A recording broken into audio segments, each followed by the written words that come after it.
Get started. I'm going to start with this. What you say is who you are. Don't ever, don't ever confuse that. And here's why. A lot of this stuff, write some of this. I hope you guys got a pen and a paper and are writing some of this stuff down.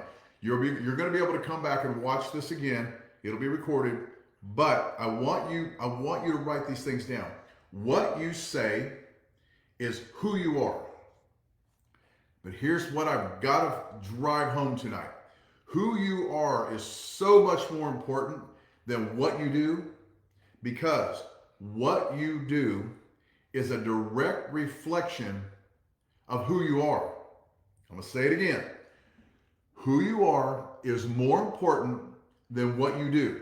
And this is in any area of life, in any business, especially as chiropractors. When you walk in the office, who you are is more important than what you're getting ready to do, because what you're getting ready to do will reflect who you are. Now, you know, a lot of us, we talk about this in Focus Foundations, that when we say that your practice comes from you, not to you.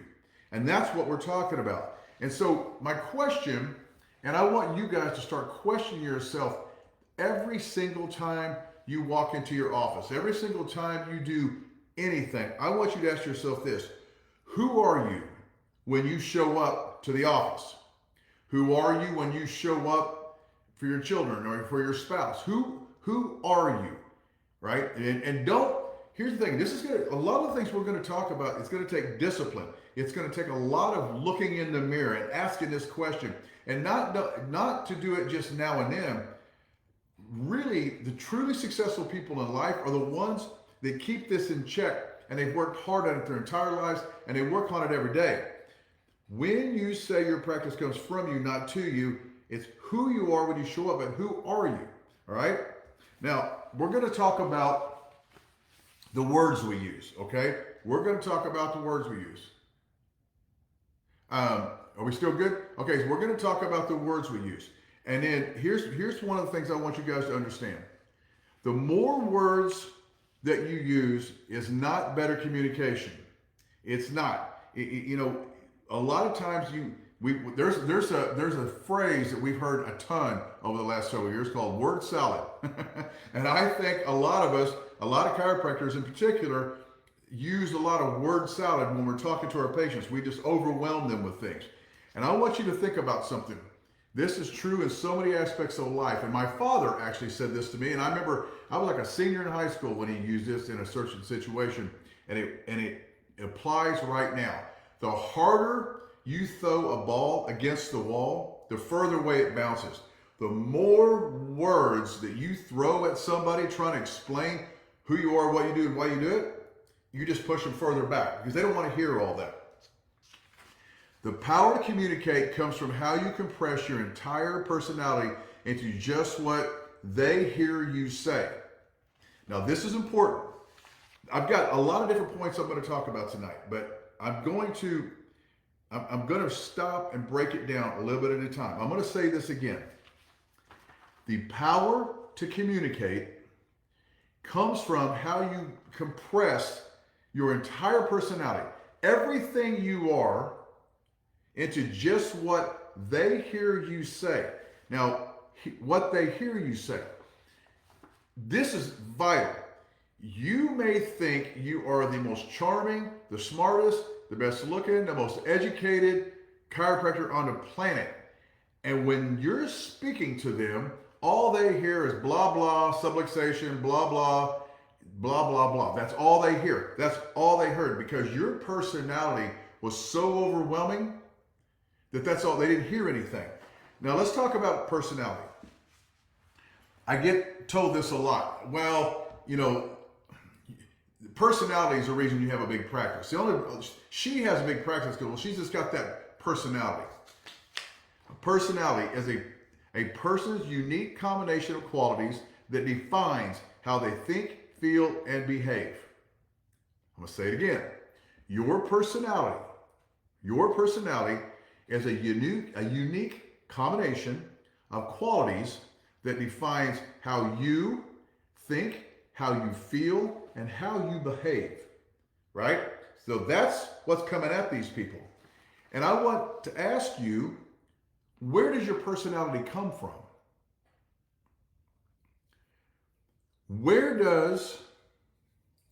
I really want you guys to get this. Where does what you think come from? Where does how you feel about something, where does that come from?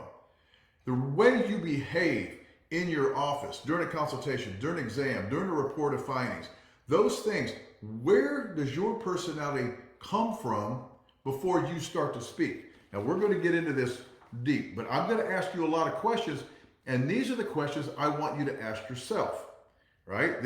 Look at, you guys are on here tonight. There's over 80 of you watching me tonight, and there'll be many, many more watching from all over the world later. And I know that it's in the middle of the night in other parts of the country. But this is something that's extremely important. You do not have to do any of these things. You do not have to ask yourself these questions. You don't have to write your stuff down. You don't have to do any of this. But I'm going to tell you something. To be truly successful in all areas of your life, it takes work. It takes discipline, consistency, and work. And these are the things that I really believe that you need to work on more than anything else in order to get you to the next level of the other things. So where do you think, how do you feel, and how do you behave? Where do those things come from? How do you choose to educate yourself?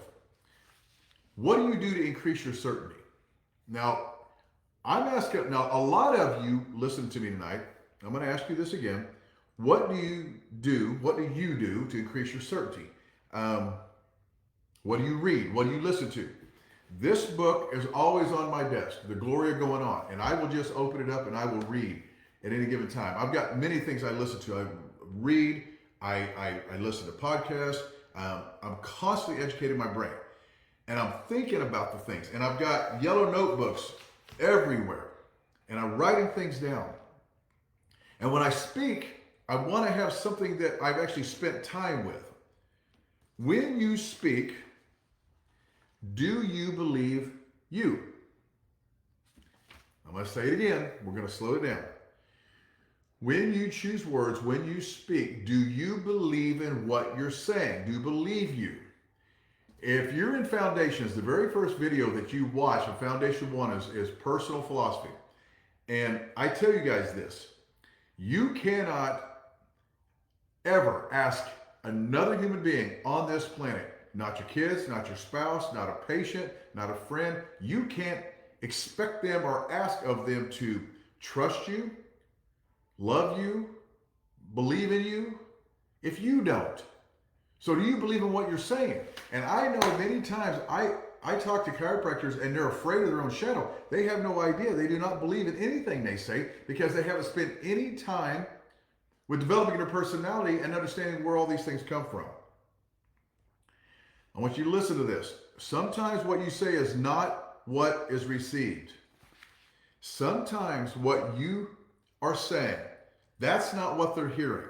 They're hearing something completely different. I want you to think about something. When you're with your patients, I don't want you to talk at them.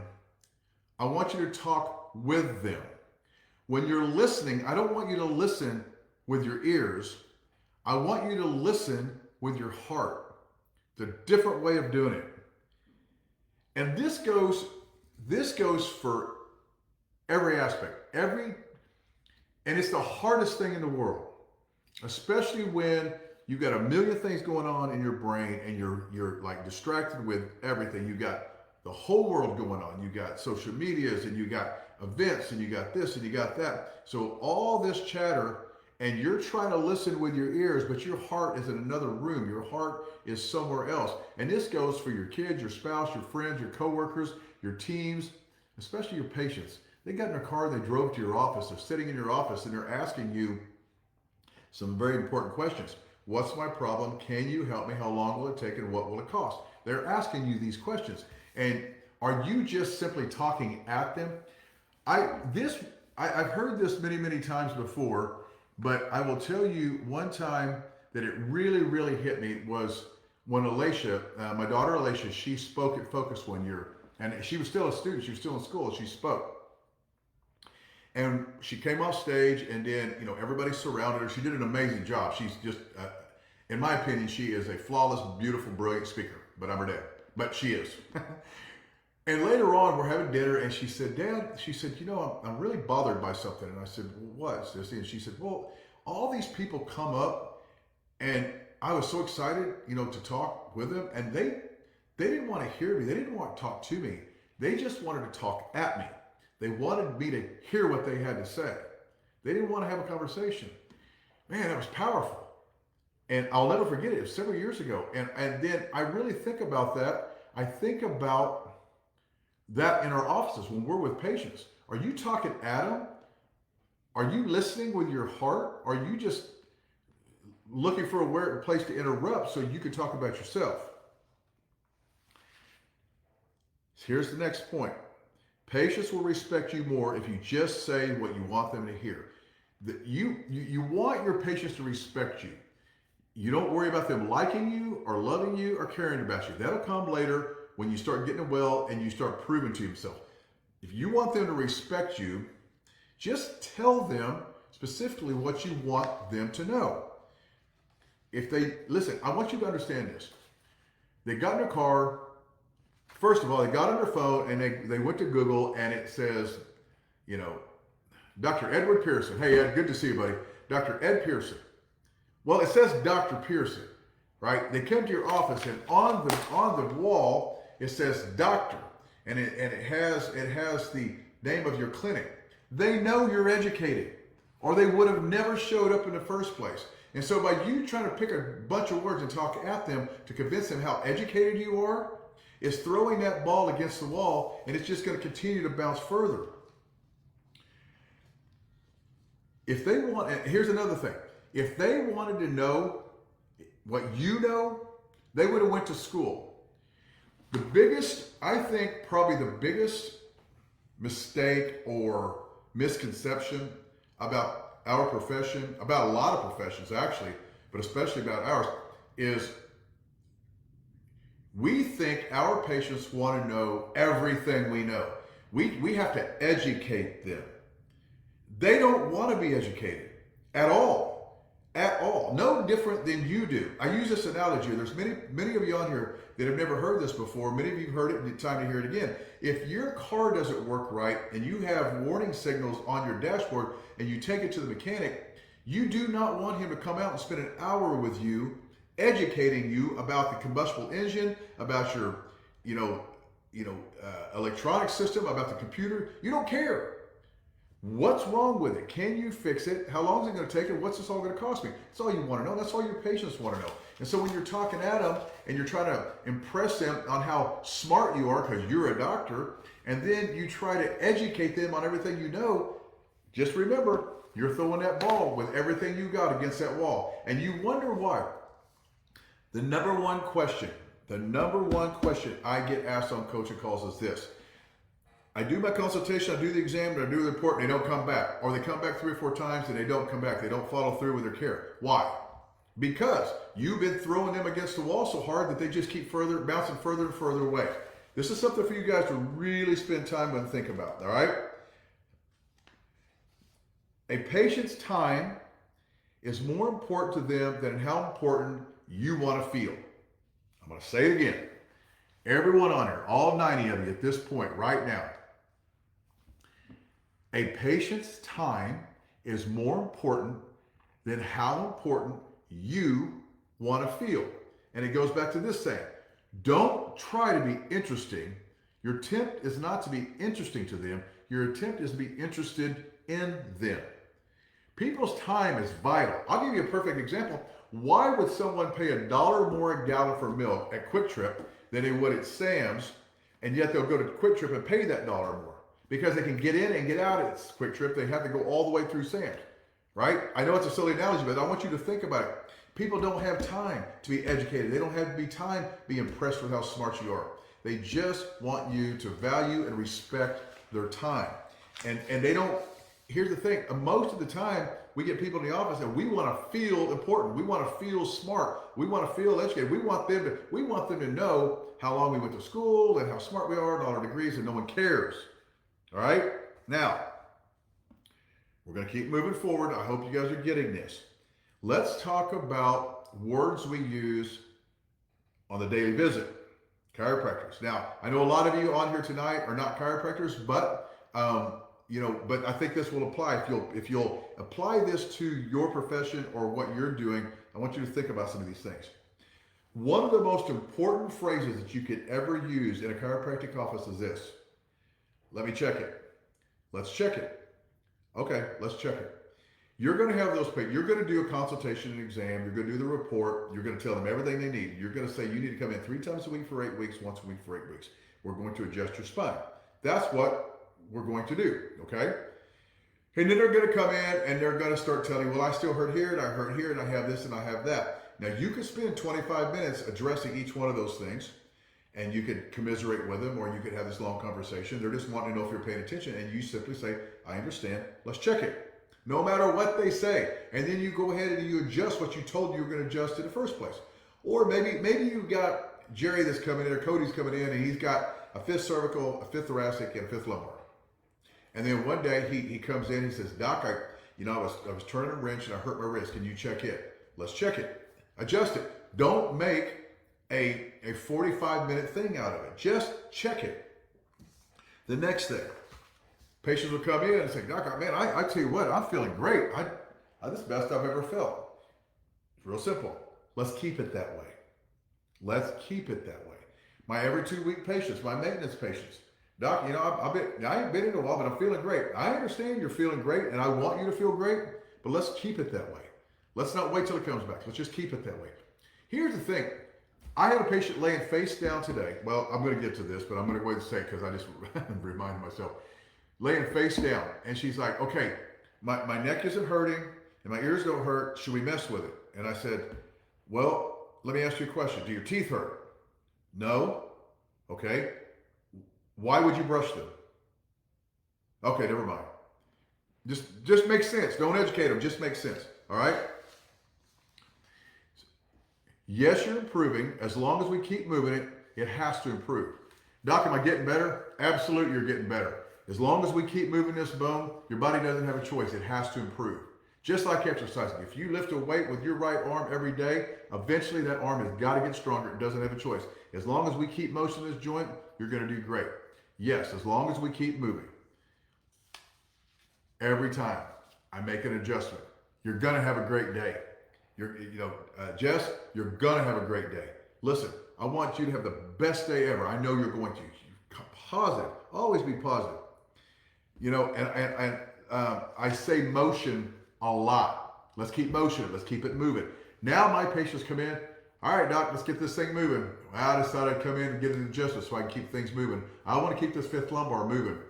I have trained and educated my patients with the word motion. Motion is life. Motion is what we do. We introduce motion, we restore motion, and we maintain motion. That motion is what keeps everyone healthy.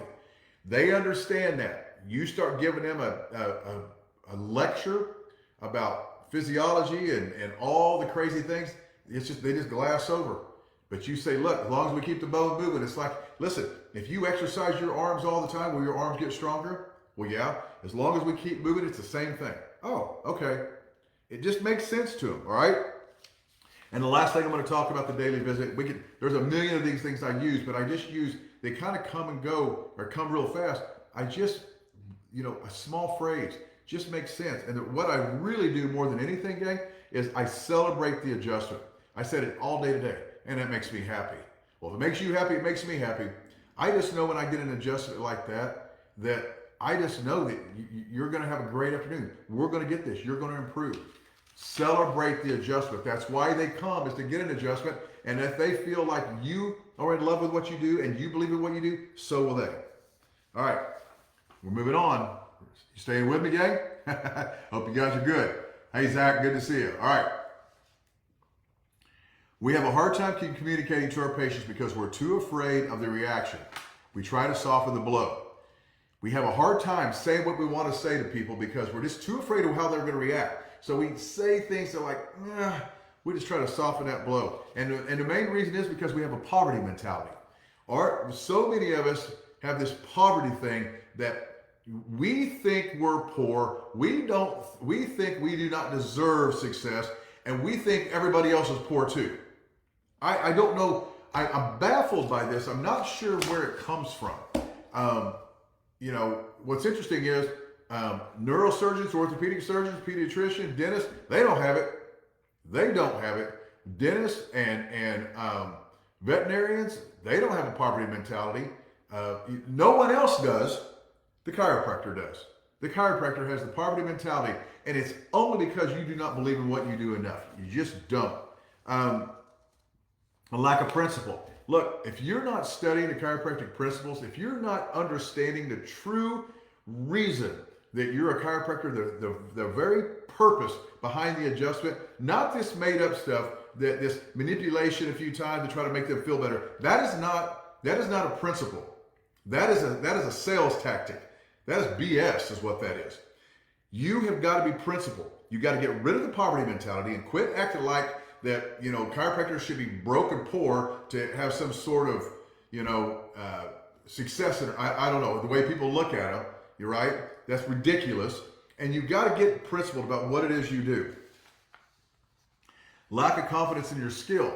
If you're not working on your technique always, if you're not focusing in on what it is you do always, shame on you. Shame on you. You know what's interesting is, I had a family just tonight before I came home, a family of Mennonites, and they drive like 2.5 hours one way. And I have the whole community. There's like 70 or 80 that come in, but tonight in particular, and the boy, he's probably 15 years old. 15 years old. He's bigger than I am. The kid is huge. And he said, Doctor, I got a question. He goes, it's kind of funny. He said, we've been to other chiropractors all over out there. And he said, they need to keep practicing. He said, they're not as good as you. He said, but I got a question. Why do they call it a practice? And I said, well, that's a good question, Cody. I said, I think a lot of them need to keep practicing, but I will tell you, for me personally, every time you come in, I want to be better than the time you came in before. So I kind of consider that I'm going to practice until I make it perfect, but I don't ever want it to be perfect, because then I don't want to quit getting better. And Cody goes, okay. And the Mennonites are beautiful people. They're so simple in their logic. But he went, I like that. And that was a success for me. So make sure that your confidence in your skill. Here's what happens.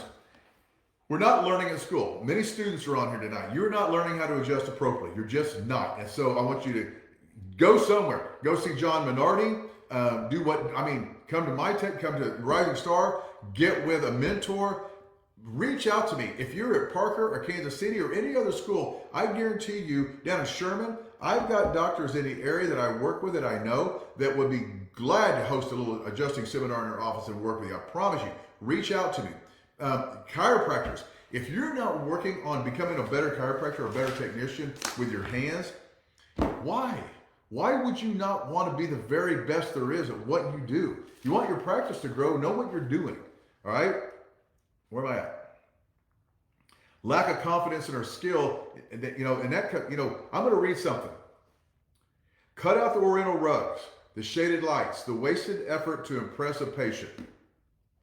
Right? This is why we use word salads, and this is why we have all these procedures, and we do stretching, and we do soft tissue work, and we do lifestyle coaching and nutrition. We fill the void with all of this stuff that has nothing to do with the principle of chiropractic. And B.J. Palmer said this: cut out the oriental rugs, cut out the shaded lights, quit wasting effort to impress your patient. He said, that's from The Glory Going On, page 28. He said, it's a sham. Quit lying to your patients. Medical profession does it. Everybody does it. If you take 30 minutes with a patient, you've robbed them of 29 minutes, right? When you start talking in circles, I do not believe here's what you're saying. Here's what you're saying. Think about this. When you're with a patient and you start talking in circles, you start, instead of just specifically telling them what they need or answering their question directly, and you start trying to talk around it, what you're saying is you do not believe that this person is strong enough or capable enough of hearing what you got to say. You're disrespecting him. Just Be honest. Tell them the truth. All right.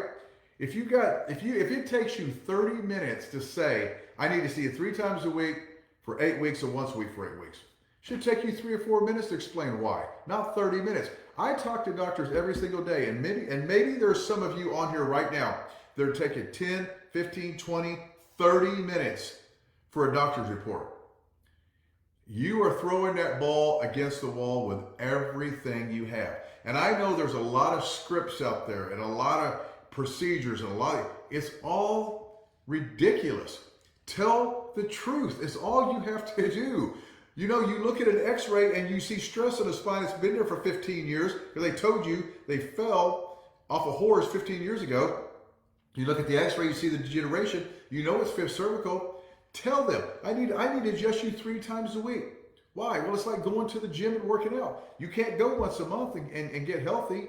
Well, that makes sense, Doc. All right, well, how long? 8 weeks. Well, how long? Why 8 weeks? Because when you break an arm, you're going to wear a cast for how long? About 8 weeks. It's a healing process. Just tell them the truth. You know, you guys, and when you're talking in circles, man, all you're doing is saying that I don't think you're smart enough and you can handle it. If you do, listen to this. This is something that I really got to address this. If you're not telling them the truth, it's disrespectful. You're robbing them of experiencing the true benefit of chiropractic. Now, here's what I mean by that. I have talked to many, many doctors throughout the years, through all over the world, and I know many of you do this. I know that you do. And so I'm going to just, and I'm not calling anybody out specifically, but I'm just going to say it. A person comes in and they're telling you all their problems. And they have a ton, and you look at a set of x-rays or you do your exam or whatever it is you do as an analysis, and you know their spine is a mess, and you understand that, man, it's going to take time and a lot of work. But because of your lack of certainty, your lack of confidence, you do not tell them the truth. Instead of telling them, I need to see you at least 3 days a week, 8, maybe 12 weeks, and then I'm going to have to see you once a week for 8, maybe 12 weeks. And then you're going to have to come see me every couple of weeks from now on. That's the cards you're dealt. You don't have the courage and you're disrespectful to your patient. So you say, you know, in your brain, they can't afford this. It's a lot of money. It's a long drive. They've got 2 kids. They're going to school. Whatever things you create in your brain, you stole from them the opportunity of getting well. So you say, well, you know, let's just see it for a couple of weeks. Let's see twice a week. Come in Monday, Wednesday, and if you can make it, and then try to come back next week, and we'll see how you're feeling, and we'll go from there. Well, Doc, that's $55 a visit. That's a lot of money. Well, I tell you what, you just tell the girls upstairs. I said, do it for 30. How's that? I cannot tell you how many people do that all over the world in this profession. Instead of saying, Jerry, look at your spine, right? Look at what's going on. We've got to get motion back in there. The lack of motion has caused this, and if we leave it there, it's going to continue to get worse. So we've got to get it moving. We've got to keep it moving. So here's what we got to do. Just tell them, and tell them with some authority, all right? Here's a problem that we all have. We have the need to feel believed. The problem is we don't even believe ourselves. I said that earlier. This need to feel believed. That's why so many people argue about so many crazy things. That's why there's so many political arguments. You really want to have a big argument, tell a mother that vaccinates her kids that vaccines are dangerous and watch her lose her mind. Because she doesn't ever want to believe she did anything wrong. She needs to believe that she did the right thing. And you got to respect that. The more you say about something, now listen to me. Deep breath. I got to take a drink of water. I'm getting wound up. Hey, Denise.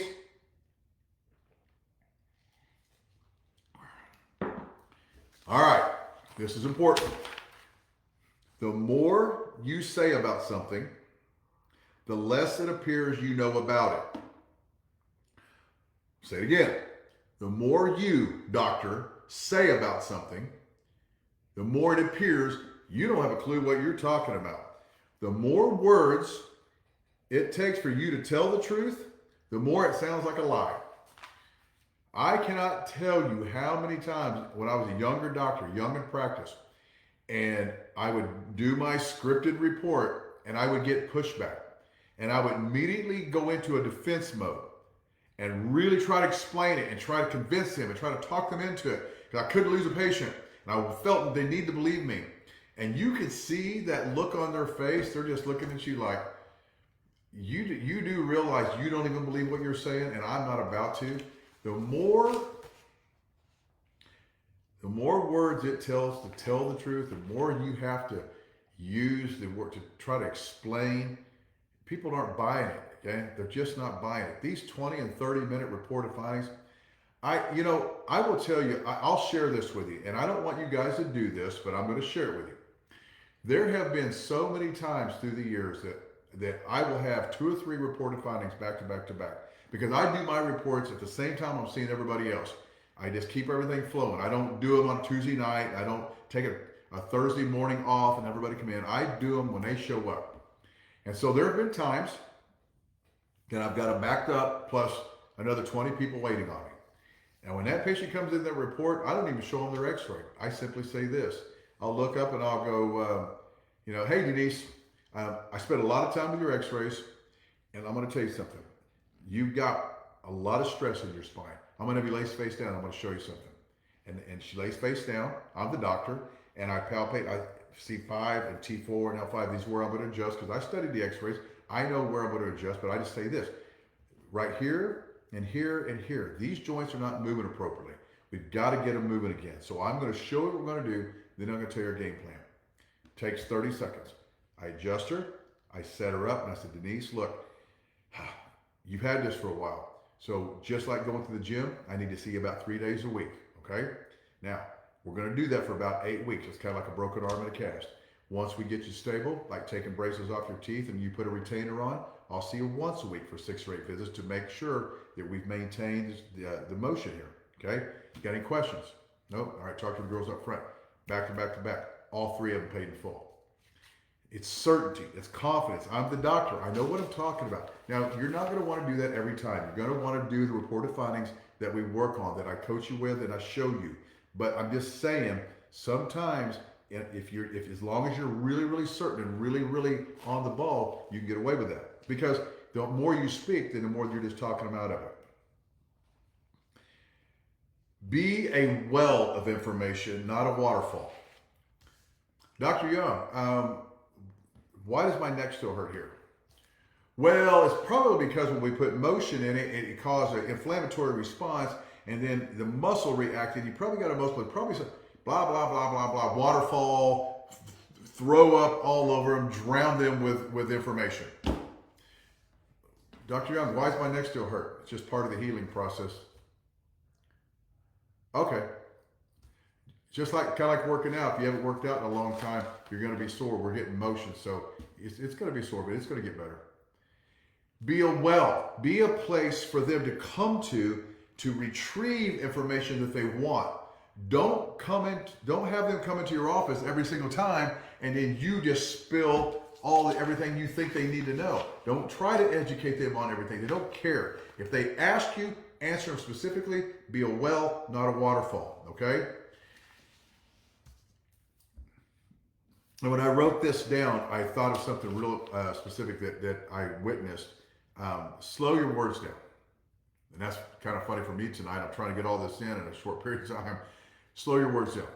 My son Arian, he had hip surgery a few years ago, and he had a complete label replacement. They had to go in and shave the femoral head perfectly round because he had a cam defect. If you guys know what that is, it's oblong. And and he was a wrestler, so it's destroyed his labrum. They did a complete replacement. And Dr. White in Denver, Colorado was the man that did it. And he supposedly is one of the best there is. And so I'm sitting in the room with him. This is during COVID, so only one of us could be in there. So I'm sitting in there with him. And the assistant doctor that's going to assist on the surgery, he comes in and he talked for a little bit. And he said, okay, Dr. White's going to come in a second and talk to you, but I just want you to know that I've been working with Dr. White for a long time. And just to give you, some sense of certainty and confidence in him, we call other doctors that do this dabblers. They may do one here and there. This guy's done hundreds and hundreds and hundreds. This is really all he does. He is the man when it comes to this. And you have any questions? So we talk for a minute. Well, then Dr. White comes in. He looks at me, shakes my hand. He looked at Arian, shook his hand. He said, Arian, we got you. He looked at me, he said, Dad, we're going to take good care of him. We're going to get him back right now. That was it. And I was like, and then all these nurses come in, and it was like an entourage, and off they went with my boy.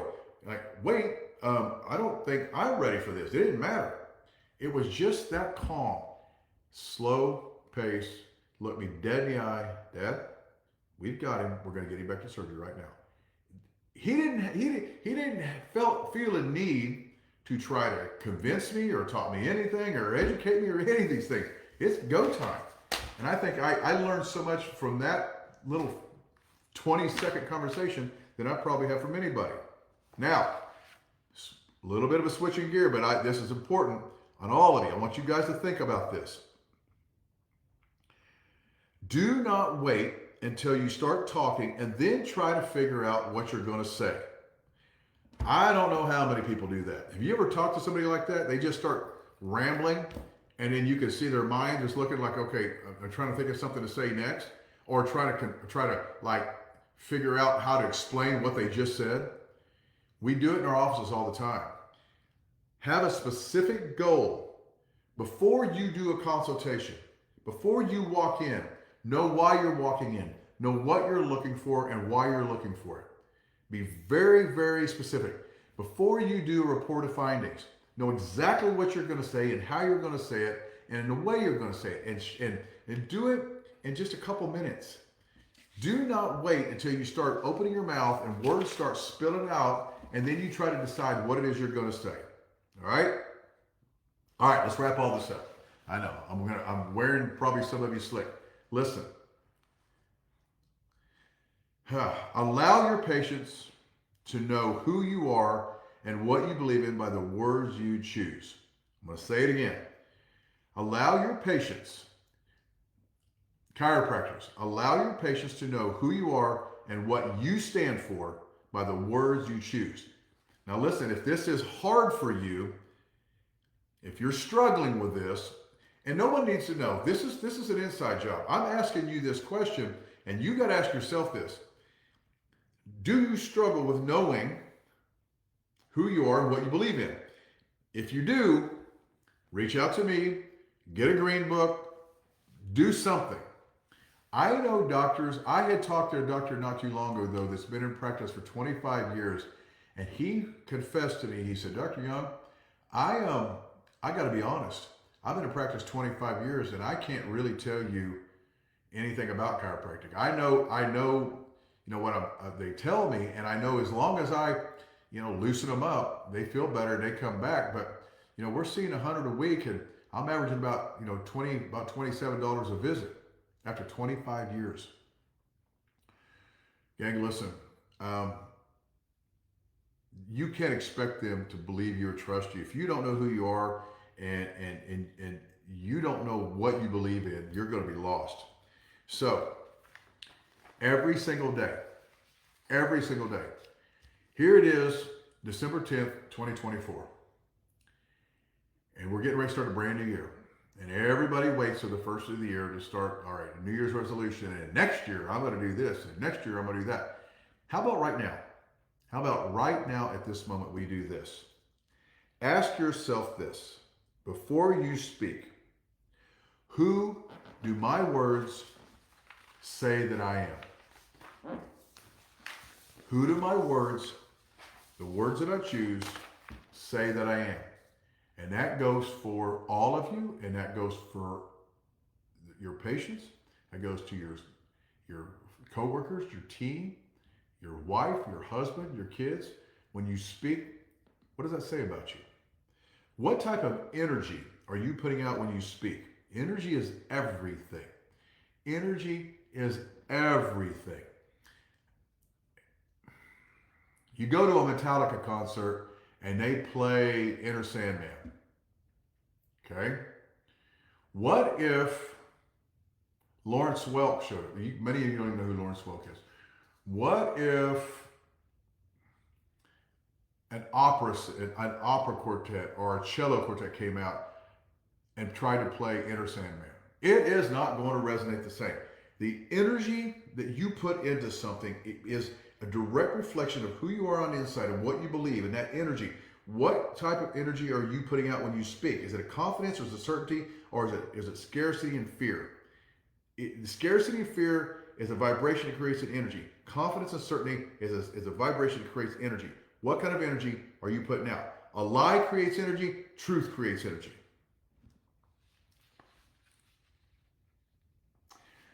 I'm going to finish with this because I want to give you an example of a hero of mine. And I want you to think about everything I talked about tonight.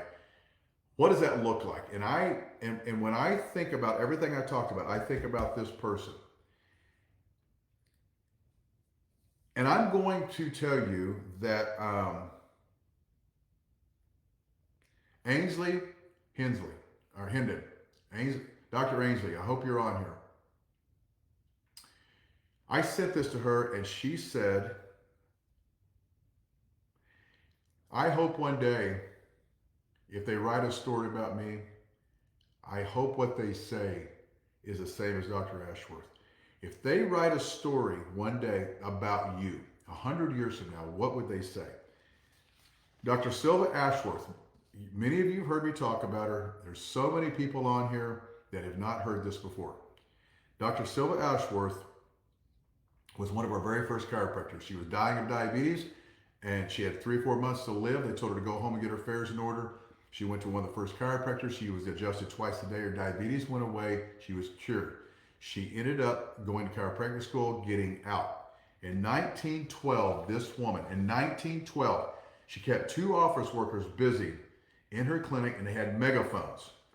They would summon patients to the dressing room by adjusting areas by numbers. Her grandson personally remembers that she often saw more than 100 people a day. Silva Ashworth in 1912, chiropractic was discovered in 1895. So in 1912, she's seen over 100 a day.